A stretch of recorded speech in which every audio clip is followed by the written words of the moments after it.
Hi. Hi, we're back. So, this is look, it's daylight and everything, and she's wearing a yellow sunny top, and Yes, because it's so nice out. it is so nice out. Finally, it's nice. It's rained for like 2 weeks, which is really unusual for Colorado. And snowed. And snowed several times. Which is not unusual for Colorado. Now we're just waiting for the hail. It already happened once. No, I know, but I mean the real hail. Oh well. The tomato plant flattening hail. Anyway, she's back. I'm back. Thank you for your well wishes. More importantly, it was our anniversary. It was our anniversary. It's true. 13 years. 13 whole years. 13 years. It's true. We have, because we skipped last week, we have a billion questions. We have a billion questions, so this is going to be longer. So if you want to go get a cup of tea or, I don't know, start a sandwich or get some toast going, now would be the time to do it. Yes.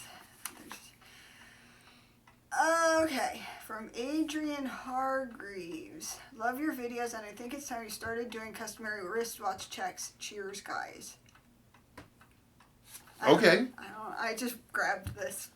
Well, I'm really proud of that watch. I've been wearing that watch a lot recently. I know, but I was like, I need to grab a different watch. Oh wait, he's been hauling this one around here. Yeah, I mean, you guys are all familiar with this. This is the 8306-1000. Because I've been testing it, because I had this watch and it was giving me all kinds of troubles with the day wheel coming adrift. Because these things, the day wheel held in place with a warpy washer, and the day wheel kept popping up, and I couldn't figure it out. A warpy washer? Yeah, it's like a washer, but like instead of just being a washer, it's like a spring washer. It literally is. Oh, like I thought you were just being cutesy. You know, well, Dad always called him a warpy washer. Oh. But there was a warpy washer. But this one, it had the day wheel kept coming up, and I couldn't figure it out. And then I remembered that when I was servicing this, I looked at the watches I had out when I was servicing this, and it was another one of these, and had a slightly different dial ring. And because this dial isn't completely flat, it actually curves down around the edges. And the dial ring I was using was too wide, and it was holding the dial up. So I swapped out to the correct one, and now the day doesn't pop out. There it is. But it's great. I put this. This used to have a flush mounted crown on it, so you couldn't see the crown looking above, but it also meant you couldn't wind it. So this is a vintage Seiko crown, and it's great because you can actually wind it, which is nice. Now your turn. Oh yeah, I'm trying to. This is my birthday watch from 3 years ago. Already? God, has it been that long? Speedmaster Mark IV, Omega Speedmaster Mark IV. I don't wear it very often because the original bracelet, it's kind of like this. Is it over here, or did I get rid of it? Oh, it's right here. This is the stock bracelet. Looks like that. My issue with it is that I think it's actually slightly too wide here, and visually it kind of comes out on the side of the case. So this is an unbranded vintage new old stock Stellux, and I'm trying that. And if that doesn't work, I'm going to use a D model Chronissimo, but they're kind of I don't know, they're kind of pricey, and I haven't seen one in person for a long time. If one of you guys, anybody out there, has a D model Chronissimo in 20 or 22 millimeters that you don't use or you don't like, let me know, and maybe we can do a deal. From Alan Munoz. What do I need to be louder? I don't know. I can be louder. You were just a little quiet right there. I can be like a Palumbo and be loud. Question, I want to buy an older Seiko Marine Master. My budget is around $1,000 USD. Any suggestions? You could get one of the quartz tunas, like the first or second gen 7C tunas. They're Marine Masters. They're not automatic, but they're a great classic design. And you can get some of the earlier ones for, I would think, well under your price. So I would say an earlier Marine Master 300 meter shrouded diver. It's a classic Seiko design. I agree. From Wing Yip. Maybe you can help me answer this in the next Q&A. With a 7S26 movement and related family of movements, I believe you can power the watch via, or is it via? Is it via or via? Whatever, turning the screw for the mainspring clockwise. Any idea how many complete 360 turns is needed to get the mainspring to be at full power? I imagine since the mechanism may have some sort of clutch to prevent overwinding, normally when allowing rotor to do the winding when worn. The same may be said for turning the screw to power up the watch, so you can't really overwind the spring in this matter. Please correct me if I am wrong. No, you're not wrong. The mainsprings have a thing called a slipping bridle. And what they are is you have the mainspring comes up, and then it has another piece on it like this, that's sort of this spring-shaped thing. And that spring-shaped thing grips the inside of the barrel as it turns. The way that you... What? I think the dog found a cat. He only does that at Kraken. Kraken. I wonder if Kraken's outside. Well, yeah, because I heard Sebastian go in and out. Oh. The way you test a mainspring is you force wind it, you use a screwdriver and you turn it clockwise. And then what you do to test it is you take the click of the ratchet and you release it, and then you carefully count the number of full turns down. You're supposed to get 5.5 turns. So I assume that the reverse would be true, that it'd be 5.5 turns up, but I don't think about that too much. I just wind it until I can basically feel the bridle slipping. And then it's off to the races. From Hashim Sheriff. Hi Spencer, what is the starting price for a 6139, 6138, which is in fair condition? Well, Why would you buy fair condition? yeah, what you want to do is you want to buy the best possible condition you can. You don't want to cut corners. If you're going to invest in a vintage watch, you want to get the best you possibly can from the get-go. Otherwise, you're going to have to get it fixed, and then it'll cost more money. Right, and if it's in fair condition, you could run into things like faded dials, damaged loom, case pitting, any of that kind of stuff. You want to get the nicest condition original watch that you can get your hands on. The price is going to depend a lot on the model. I mean, if you're talking a John Player Special, it's going to be... What? That's the smaller gold and brown and black one. I'd have to show it to you. I've showed it to you before, and you were like, okay, whatever. It's obviously left an impression. Right. If you're talking like a jumbo, which is a 6139 6000, I'm sorry, 6139 3000. I love a jumbo. You do love a jumbo, but they're getting more expensive. If it's really nice condition, you're talking in the high three figures, low teens. If you're talking a Panda 6138 8020, then you're getting up to $2,000 now for a good one. You can't get one of those in fair condition because of the dials fading. Yeah, the dial's doing those discoloration things, and those, even with a little bit of discoloration, it's gonna be real money. They're just going up in value like crazy. Like, I could build one. I have parts to build one right now, and it would be all original, and it would be a great runner, but the case is worn and has been polished, and the dial is a little funky, but it would be real. But that would be a watch in the teens. It really depends what it is. But if you got a gold Panda, which is that same model but with the gold plated case and the brown black dial, those don't go for a lot of money, and they're sort of a sleeper. That dog! He's upset about something. He's gonna eat Kraken. From Min Hao Chung. Sorry, I can't pronounce anything. I have 2 automatic watches now. If I don't wear my old one for a few weeks, can I put it in my watch winder, but only turn the winder on during bedtime? Therefore, the watch is not turning during the daytime. Does that work better than using the winder 24/7? Anything works better than using the winder 24/7. You should be, what? And then there's the obligatory of someone calling you out because of that thing, and then you're going to say, that's not a winder, bloody what, and then it's just going to go on. It's not a watch winder, but you could, I think a lot of the watch winders have programs for how many times they'll turn or when they go. I don't know.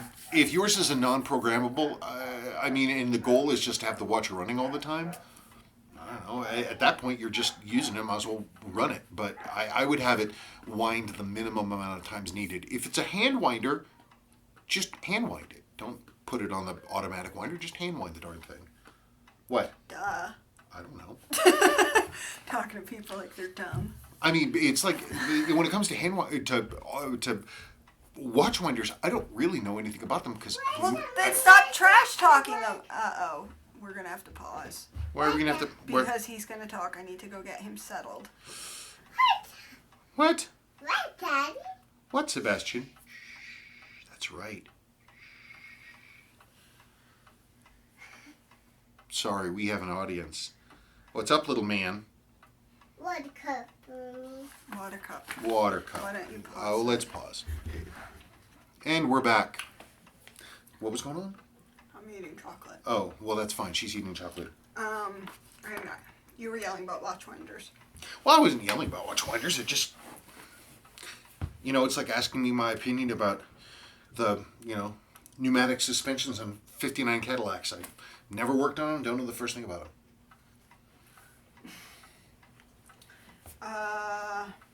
From RG, hi, Spencer and Sabrina. The serial question asker is back. Oh, there are lots of them. Okay, multi-part questions. One, I heard many vintage watches may break if the date is being set while hour and minute hands are in the upper part of the dial between 9 and 3 o'clock. Which vintage Seiko movements are immune to this problem?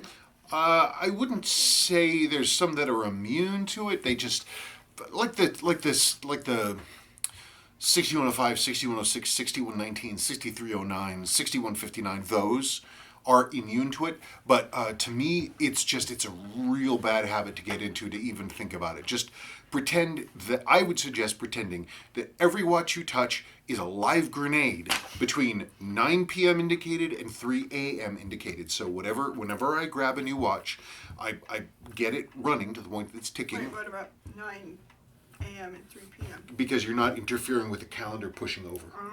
So what I do is I get the watch, I get it up and running, I pull the crown, and I wind the time forward until the date clicks over, and then I go and I set it to the current time, whatever the current time is, and then I set the date if applicable, and then I move on with my day. I don't even risk it.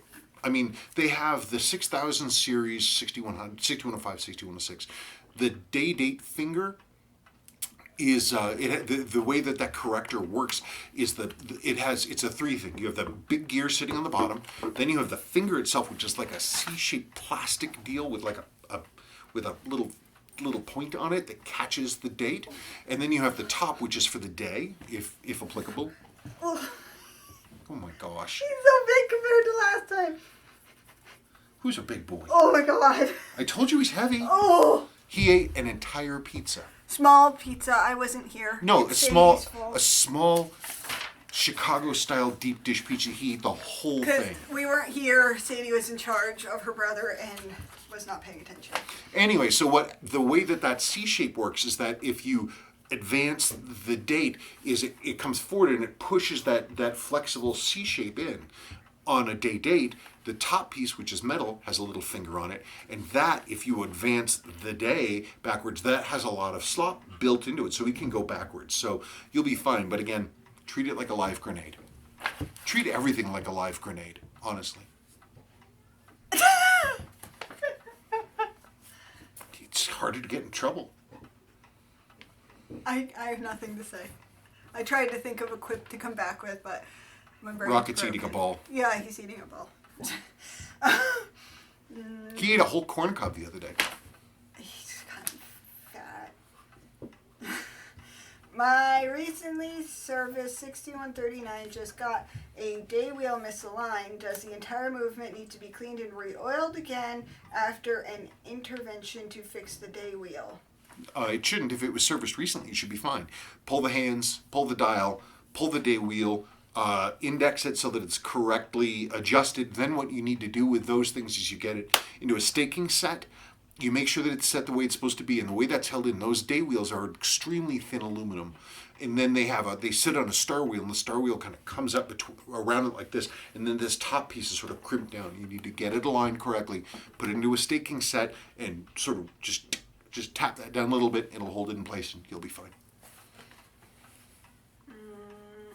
On some of my vintage watches, Seiko and Lejour, minute hand feels a bit wobbly and moves a little when the crown is pressed into neutral position after setting time. What's likely causing this?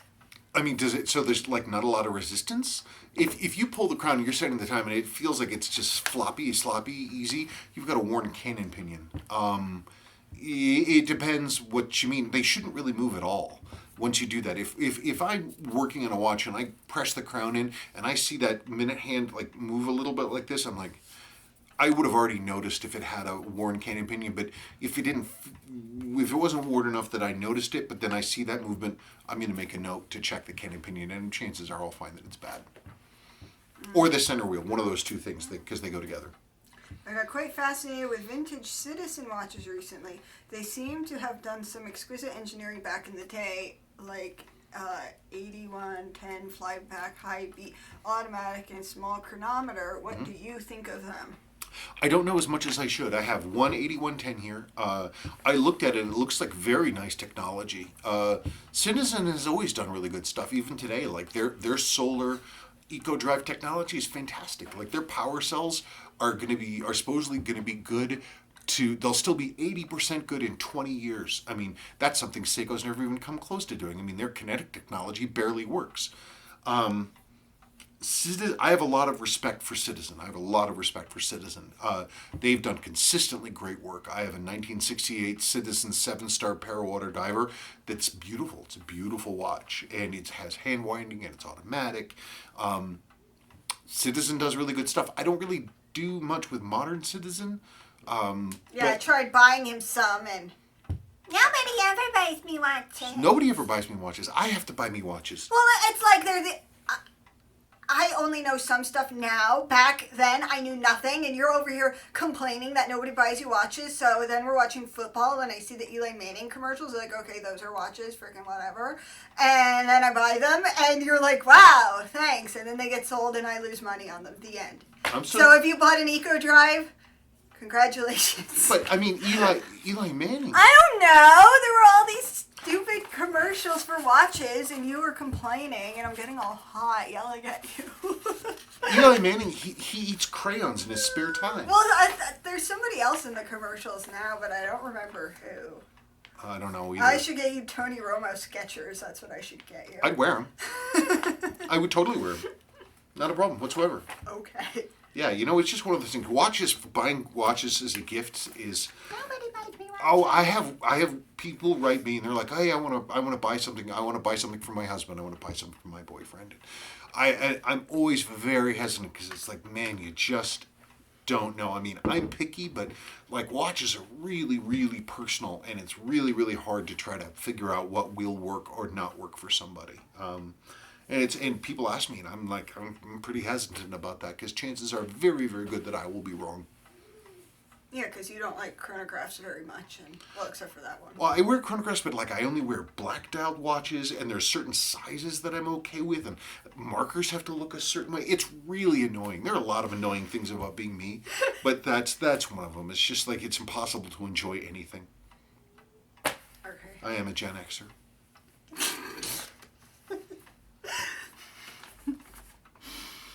I say nothing, like what your dad used to say. I say nothing. From Dean Parks, guys, I think your cat may be a Turkish van, just a feeling. If so, they do have an affinity with water. Love your work from the land down under. We think that actually he's part Turkish van, not completely because he's short-haired, and he has like this love-hate relationship with water, but I would say more love than... Oh, no, more love. Like, he'll go outside and he'll roll around in the dust, and we don't know why he does it, because he hates it. He hates being dirty. He hates it.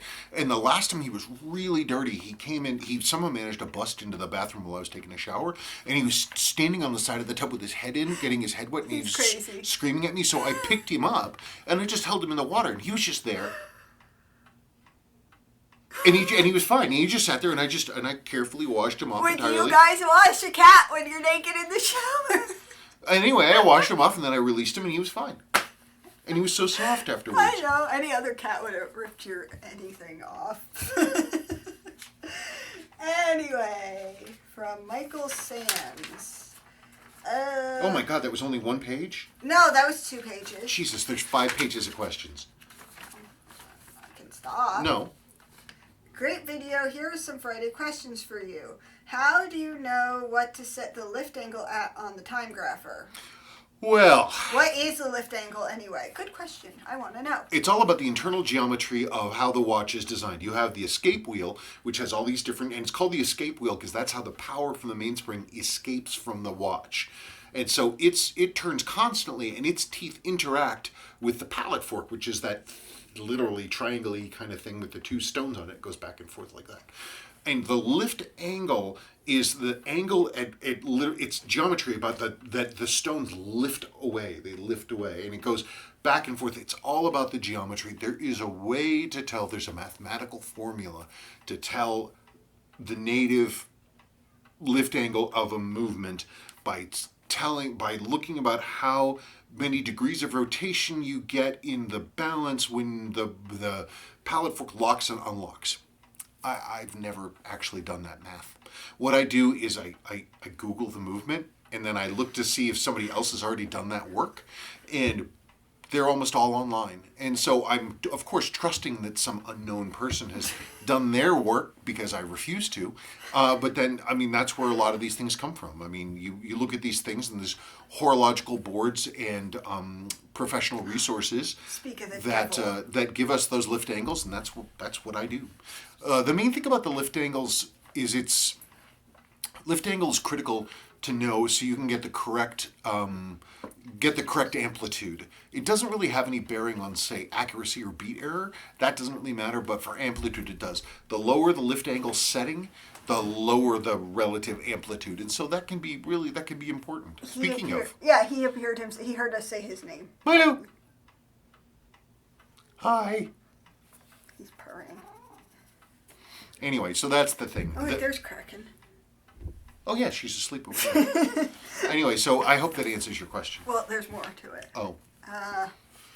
I noticed in most of your videos showing vintage Seiko divers, you have it set at 54.5 degrees, while in this video, I don't know, it's set at 53 degrees. What's the difference? Thanks. 54.5 is the standard lift angle for all of those SUA models, the 6105, 6106, 6138, 6139, 61, not 6159. Those I set at 52 because no one seems to actually know what that lift angle is.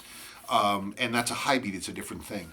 52 is for like all the Danny base models, 7000, 7002, 7005, 7006, 7S26, 4R, 6R, that kind of stuff. They all use Wait, these you same... just said the only one you said at 62 was a 6159. No, of the 6000 series movements. Of the 7000 series movements, I set them all at 52 because they use the same escape wheel and the same pallet fork. It's the same architecture.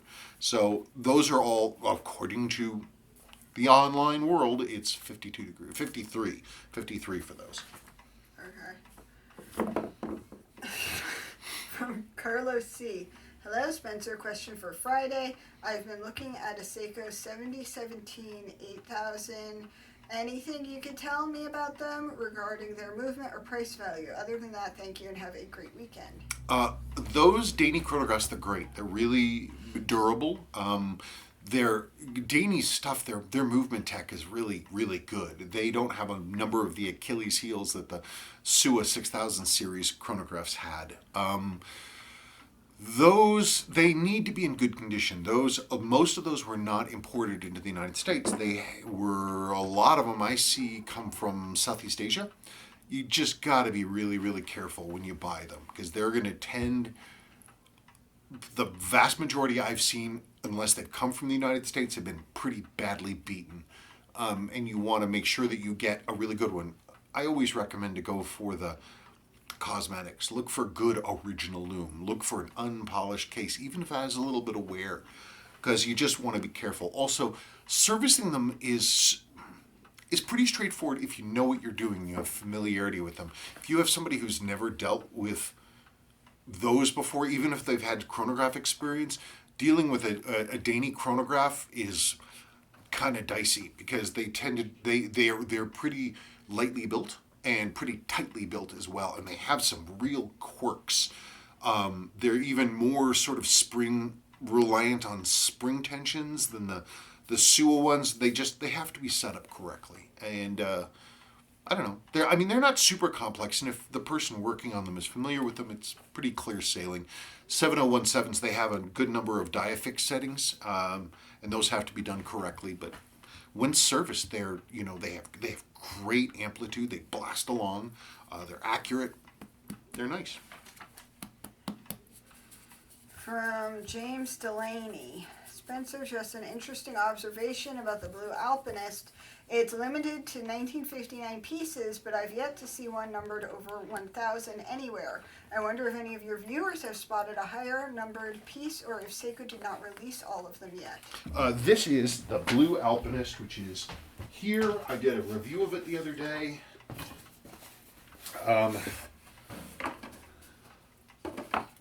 Here it is right here.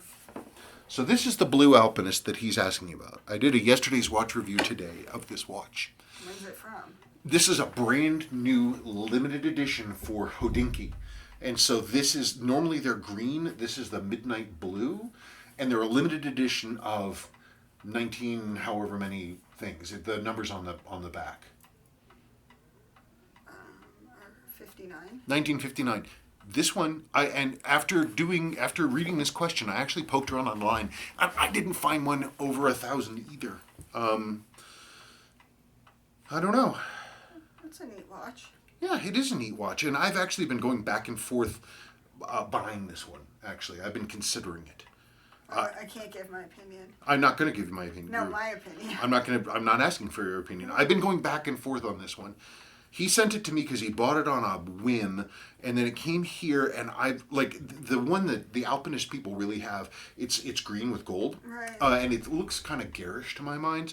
This one's a little more restrained, and I really like the case shape, and it's also got this hidden crown, which I think is diggable. I don't know. I'll figure it out. So if anybody knows of any serial numbers of these Blue Alpinists that is above 1,000, let me know. Or just comment below.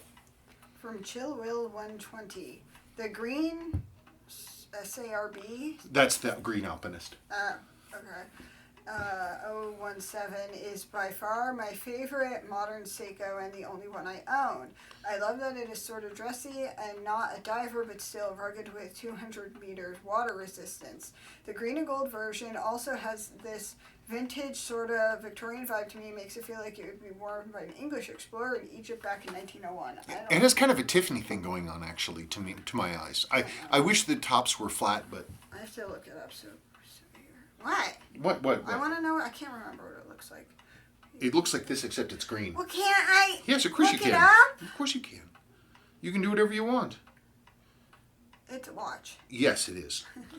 It certainly is. Yep, there it is in all of its glory. So can you enlarge that, and I'll show that to the nice people. So this is the standard green one.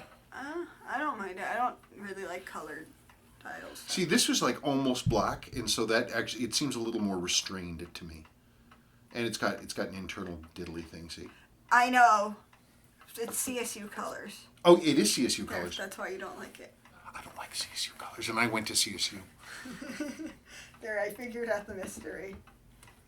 That's why there was one CSU watch, one Seiko. Yeah, well, Which one is it? Well, there's an old sport diver. It's the rarest of those UFO sport divers. Yeah, you used to have one. I had one. And then you got rid of it? Yeah, I know. We were actually staying at Mom and Dad's house before we went to California. Right, I remember seeing. I was like, "That's CSU colors." And I immediately went squeak, needle off the record. I'm like, oh god. Yeah. You know, I went to CSU. I wouldn't recommend it. Yeah, that was like when I was a baby. Hi, Milo. I wouldn't recommend it simply because it's really expensive. For what it is. Yeah. Unless you're going for the veterinary school. Yeah, that's different. From David Sonbolian. Hi, and thank you again for the educational channel. My question is it a good idea to pull out the crown and stop the watch on quartz watches when you're not using them? It doesn't. It's like, I think it's like the 9F series. I don't remember that exactly. That actually disconnects the circuit. Unless it's disconnecting the circuit so the battery isn't draining, there's no point. If it just is, most of the stopping when you pull the crown, all it does is stop the train, which means the quartz is still pulsing and it's still trying to get the train to turn. You're not doing anybody any favors by stopping it. The Money Team Entrepreneur. I recently bought a black bullhead 6138-0040. My serial number on the back of the case says 798797. Is this correct or fake? How can I check for authenticity? Well, honey, when was that watch made? Based on this thing? Mm-hmm. 1979? Mm-hmm. No. 77? Yes. September 77. Right, I have to remember that It's year month. Yeah. Year month. Yeah, they were making them then. Check for authenticity. Honestly, a single glance at a good photograph would tell me a lot of things about it. But you just look at good known examples. Get a bullhead buying guide. Look online and get the best possible examples you can. Dig through my channel. And do a search for 6138 black bullhead or something like that, and I will tell you, hey, this is good, this is bad, and looking at other things and then compare it to what you have. That's what I would do. Hi, Spencer and Sabrina. I had questions I thought you might be able to answer in Friday's mail call video. I was curious to know if you could explain the differences, if any, in the handsets used in the Seiko 7002, 7002 Traditional, and SKX divers. I noticed that some appear to have greener loom, especially the XKS 173. Are there any differences in the actual hands themselves? It appears that some have slightly beveled edges, or perhaps my eyes are playing tricks on me. Mm-mm. Okay. Then there's one more part to it, but I think it's okay. They have. I mean, I could always break, and we could look at the hands really quickly if you wanted to. You think that'd be a good idea? if you want. Okay. Why don't we do that? I'll break. So I'm going to split it right here, and then we'll talk about hands, and then we'll come back here. It's the thing. I know. I found it. Okay. So to answer this question, here we go. We have a 6309. We have a 7002, and we have an SKX. Granted, it's a gold SKX, but the hand shape is going to be the same. You see on these watches, with only the exception of the very, very late slim case 6309s, all these hands are going to have the same loom. Let's see if I can get in under here. Hang on, there we go. That's a scoop of ice cream. So these are, let's see if I can find a way to show you. Hi, doggy. I left the door open, now the dog's in here. So the way that these go, the first gen hands are basically completely flat, except for the 6309s. They do have a bevel in the sense that the surface of the hands tips inwards a little bit. So you can see it on the hour hand. Not really so much the minute hand. Those are pretty much dead flat. But here, if you look right there. Can you see how the hand surface is angled inwards? It's going down, in. That's the correct for 6309. Now, the later replacement non-Sua hands are pretty well flat. So when you see a Sua 6309, you really want to make sure that hour hand has that sort of inward dip. That's the real big key. The 7002 hands, most notably the big difference, of course, is the color of the loom, which is kind of this green. For the most part, the hands are exactly the same. The big deal is the lollipop there on the sweep hand. It's something that no aftermarket person has ever gotten right, is the metal on the sweep hands. See how the metal is completely flat, totally flat, and the thickness of the metal here is the same as the hand along here, the shaft of it. That's exactly the same. Almost no one gets it right. The minute hand is the same metal, pretty much the same, except they can sometimes have a slight angle upwards. So again, kind of a bevel, kind of upwards. You can definitely see that bevel here on this hour hand. See it? It doesn't angle inwards, it angles upwards, like so, like that. Now you compare that, then we get to the SKXs. And these are neither angled in or out. They're just blobby. They're just round topped. So you can see they have this kind of round top look, and that's, I think, a consequence of how they're manufactured. These absolutely flat hands like this, they're stamped. They goomph, and they stamped them out of, I believe, stuff that was already chromed, though I could be wrong. It's a really like a clean strike. Whereas these look like they were stamped out and then chromed, which is where you would get this kind of blobby look. I could be wrong. That's just a theory on my part. I'm sorry, I'm looking at the chapter ring. This one's actually lined pretty well, isn't it? This is a nice watch, actually. That's a version of the movement in there, too. Completely original.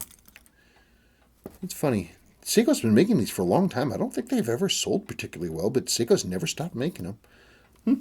Anyway, that's a very brief introduction to the three basic different kinds of hands, metal in the hands that these models have. Okay, thank you.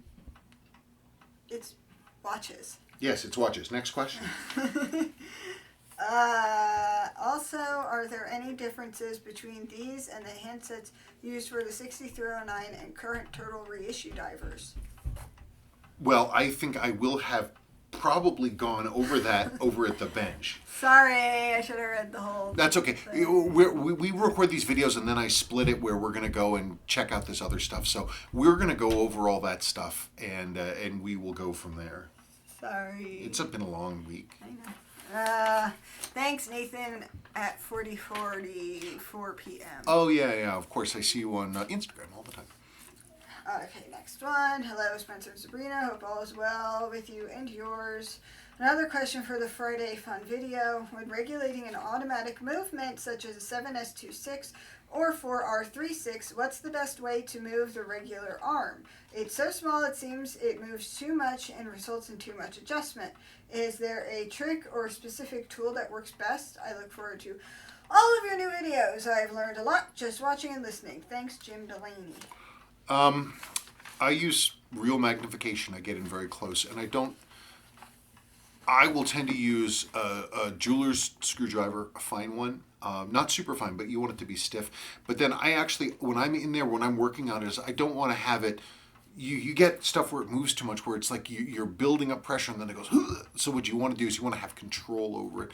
Oftentimes, I have the case held, and the case is held firmly in the jaws of the of a watch holder, and I will move it very closely using actually two hands to really just put a lot of pressure with a short throw on it. So it's not like I have a ton of screwdriver, because that increases the leverage and increases the power needed to make it move. If you get right up close to the edge, you're going to be close to not having to use a ton of leverage to make that thing move, which gives you finer control. And that's what I do. I hope that answer makes sense. Probably doesn't, but you know, what are you going to do?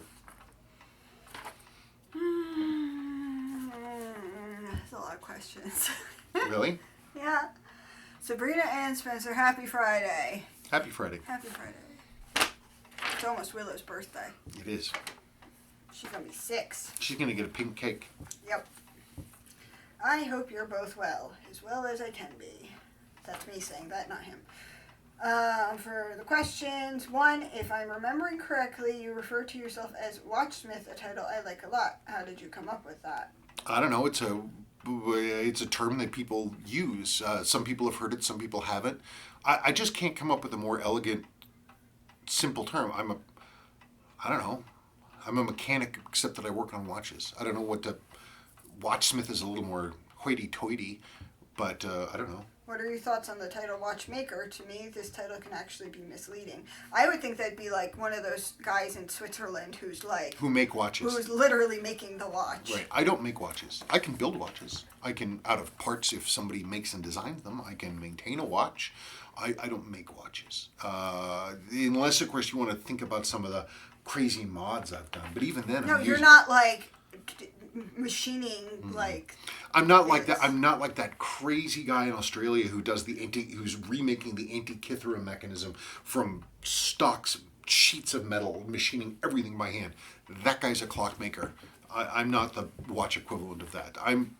I don't know. I'm just a watch repair person. What are your thoughts on the title horologist? I know of horologist in my area that prefers that title. He has said he attended horology school. That's what his certificates reads, and that's what he'll always go by. Well, you didn't attend horology school, so... No, I did not. I attended horology tutoring, sort of. I have lots of... Horology is literally the study of timekeeping. So Right. that's... I think it's more... That's probably more apt. But a lot of what I do is maintenance and repair. Less than dealing with, like, the theory of how clocks and things work. You're a watch mechanic. I am a Knocks watchman. everything over. What are you going to do? So I don't know. If somebody has a better idea for a better term, hit me. Follow-ups. 1, you mentioned the code number for the acrylic crystals for the 6117 8000 Navigator timer GMTs that I have. Could you please share the code numbers with me? Oh, how did I copy that? Oh, was that part of the same question? I think so. That is, I don't remember it off the top of my head. I'll have to dig it up and get out there. I don't remember that crystal right off the top of my head. I really don't. For what? 310T18 maybe, but I don't honestly remember. For the 6117 8000s. Ooh, I can look. Oh my god. But it's going to take me a second, so you should talk. I don't know. I'm still thinking about this Alpinist. I tell you though, Will Harper, who owns this thing, he's gonna send a carrier pigeon with a brick to hit me with it because I just keep not mailing it out. I just keep going back and forth about it. I don't know, Will. 310T14ANS. Oh, so it's a T14, not a T18. So I was close. It was close. 310T14ANSO. So that is the correct crystal. I was very close. Will, I really apologize. I don't know. Maybe we can do a deal? Maybe? I don't know. There's some reason why I haven't shipped this thing out yet. I'm oddly reluctant to let it go. I don't know why. We don't need it. Okay, that's fine. I'm waiting for the next question. You mentioned that you have an XKX021. Are you selling it? If so, how much are you asking? An SKX021? You mean an SKX031? What? An SKX031. I had it, but it sold. It's gone. I have some others, a few others in my project stores, but they're in varying levels of condition. I don't have the classic one with the black dial and the black insert. I don't have one of those. Oh, SKX021. You're smarter than me. Yes, I have one of those. Wow, you have one and you didn't even... Well, I don't know what the number is. I can't remember anything. Numbers get all jumbled around in my head. I don't remember a goddamn thing. And you just upset your cat. I did? Yes. Why? Where is she? She's right there. Oh, no, she's not upset. She's fine. Aha. She's trying to put a blanket over her face. To stop the pain. Yes.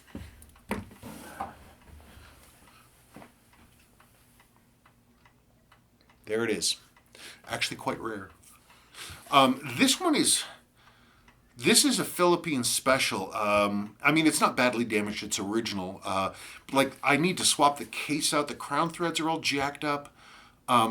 It's got a good movement in it. It runs well. The loom has some patina on it. The markers are pretty clean. Insert is worn, but it still clicks strongly. There it is in all of its glory. That's what they're talking about. Here's one of the other ones I have. This one is the Pepsi model. This one's okay. The dial's got some damage. It had some water intrusion, but it runs pretty well. It looks like a million other watches, just shorter and smaller. Yep. It's Seiko's sort of knockoff Rolex, sort of. It's sort of an homage to it. It's the same case shape and lug shape with a 3 o'clock crown, and it sort of fills that niche. Anyway. Thank you for all of your videos. I truly appreciate them and the information you share. Have a great, safe weekend. Respectfully, Marcelo Dietrich. The end. Wow, we actually got all through all the questions? 5 pages. Madre de Dios. For reals. For reals. Well, it's Friday. Hopefully we're going to have a more straightforward weekend this weekend, and everything is going to be ducky. Everything will be fine. Everything will be perfectly fine. That's it. Thank you so much for your patience in submitting your questions. And if I didn't answer something correctly, just shoot another question to me and I can do updates. And I don't know, that's really about it, man. I guess that's about it. Thank you so much for watching, and we'll talk to you later. Bye bye. Bye.